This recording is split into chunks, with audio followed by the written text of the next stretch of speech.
இல்ல ஃபர்ஸ்ட் பிரியாணி எப்படி இருக்கு ஒருத்தரா சொல்லுங்க. சூப்பரா இருக்குது பிரியாணி. அங்கிள் இங்க வாங்க உட்காருங்க. அங்க இருந்து பேசுனீங்கன்னா சபையில வந்து பேசுங்க. இங்க செய்யறாங்க எல்லாரும். ஹரிசு சொல்லு ஹரிசு எப்படி இருக்கு பிரியாணி? தனி பிரியாணி சூப்பரா இருக்குது, காரசாரமா இருக்குது. நம்ம கோபி ப்ரோ மாதிரி அழகா இருக்கு. ப்ரோ என் பிரியாணி ஒன்னு குத்துறவா? என் பிரியாணி ஒன்னு குத்துறவா? ஜோ ஜோ ஜோ பிரியாணி எப்படி இருக்கு? நல்லா இருக்கா? அவ்வளவுதானா? ரிவ்யூ சொல்லு. கத்திரிக்காய் பச்சடி பத்தி சொல்லு, முட்டைய பத்தி சொல்லு. வெறும் ரைஸ் தான் சாப்பிடுறேன்.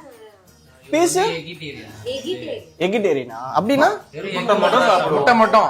உண்மையாவா? ஆமா. இல்ல கலாய்க்கிறீங்க? இல்ல சீரியஸா முட்டை மட்டும் தான் சாப்பிடுவோம். இப்படி ஒரு ஜானர் வேற இருக்கா இதுல? சாதகம் இருக்கு. வெஜிடேரியன், நான் வெஜிடேரியன், எகிட்டேரியன். ஹிந்திக்காரங்களே அப்படிதான் ப்ரோ. இப்போ மோஸ்டா வந்துட்டு வெஜ்ஜி சாப்பிடுவானுங்க, ஆனா சிக்கன் சாப்பிட மாட்டாங்க, எக் சாப்பிடுவானுங்க நிறைய பேர். அதே மாதிரி தான் மட்டன் கேட்டீங்க. இது என்ன பொழப்பு இது எனக்கு புரியலையே. இதுதான் எகிட்டேரியன். இப்ப அது வந்து கோழி இருக்கும்ல? ஆமா, கோழி வரது அதுதான் அங்கதான் பிரச்சனையே அங்க ஆரம்பிக்கும். கோழி சிக்கனா இல்ல கோழி போடுற முட்டை நான்வெஜ் தெரியாது. கேட்டகரி கிடையாது. எனக்கு டேஸ்ட் பிடிக்கும். நான் தான் அது. ஓ ஓகே ஓகே.